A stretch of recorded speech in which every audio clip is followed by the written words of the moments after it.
Who is this actually good for, who should skip it, and is it worth the price for normal everyday buyers? If you've ever stood on a dock wondering whether a $2,000 plus Chartplotter will actually make a difference on your weekend trips, you're not alone. Link is in the description if you want to check the product details on Amazon. The Simrad NSX 3012 sits in that uneasy middle ground between a high-end marine navigation suite and a basic handheld Fishfinder, so let's walk through what that means when you actually put it on a boat.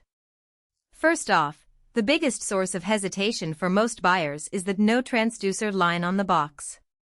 The unit is just the display and processing core. You still need to buy a sonar head and mount it somewhere on the hull. For someone who already has a compatible Simrad or Lawrence transducer lying around, that's a non-issue. You can drop the NSX in and it will start pulling charts and fish data immediately.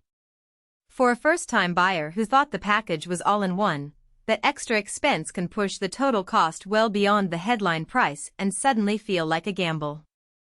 That's why I think the NSX 3012 is really aimed at people who already have a bit of a marine electronics ecosystem.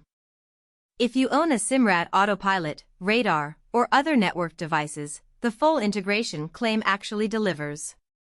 The unit talks to your existing gear over NMEA 2000, so you can overlay radar returns, AES targets, and wind data on the same 12-inch screen without juggling multiple devices. In my own testing on a 24-foot bass boat, I could switch from a simple GPS route to a detailed fish layer with a single tap, and the radar overlay helped me avoid a shallow shoal that wasn't on the basic chart. For the everyday boater who just wants to know where the dock is, the NSX might feel a bit over-engineered. The CMAP Discover X charts are top tier, with up-to-date depth contours, marina layouts, and even points of interest like fishing hotspots preloaded.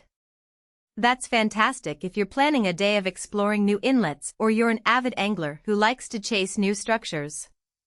But if you're a casual user who sticks to the same lake every weekend, you'll probably never tap into the richer layers, and you'll be paying for a feature you never use.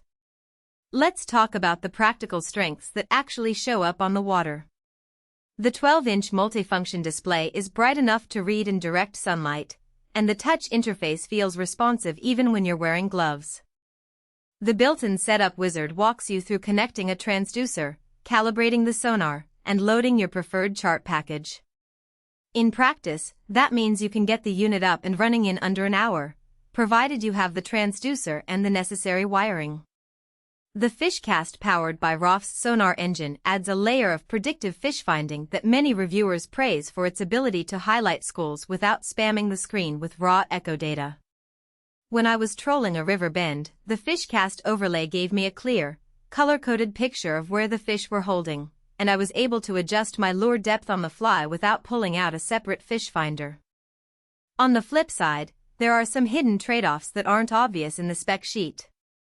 Because the unit runs on Simrad's proprietary operating system, firmware updates are tied to the Simrad dealer network.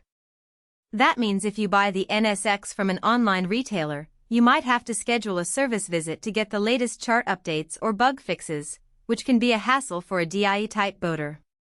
Also, the screen's resolution, while sharp for navigation, can feel a little cramped when you try to view multiple data layers at once. In practice, when I enabled both radar and fish layers together, the icons started to overlap, and I had to toggle back and forth rather than see everything at a glance. Battery draw is another practical consideration. The NSX draws roughly 10 amps when the screen is on full brightness and the sonar is active. On a small outboard with a limited power bank, that can shave an hour or two off your run time. If you're running a larger vessel with a robust alternator, it's a non-issue, but for a weekend fisherman who relies on a portable battery pack, you'll need to budget for an extra amp hour. So, who should walk away? If you're on a budget and you're looking for a simple GPS with a basic fish finder, there are cheaper options that bundle a transducer and a smaller screen for half the price.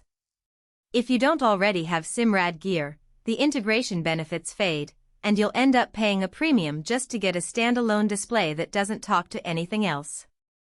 Likewise, if you're planning to use the unit on a small inflatable kayak, the size and power requirements make it overkill. Who should press add to cart? Anyone who already owns Simrad hardware, or who is willing to invest in a quality transducer to pair with the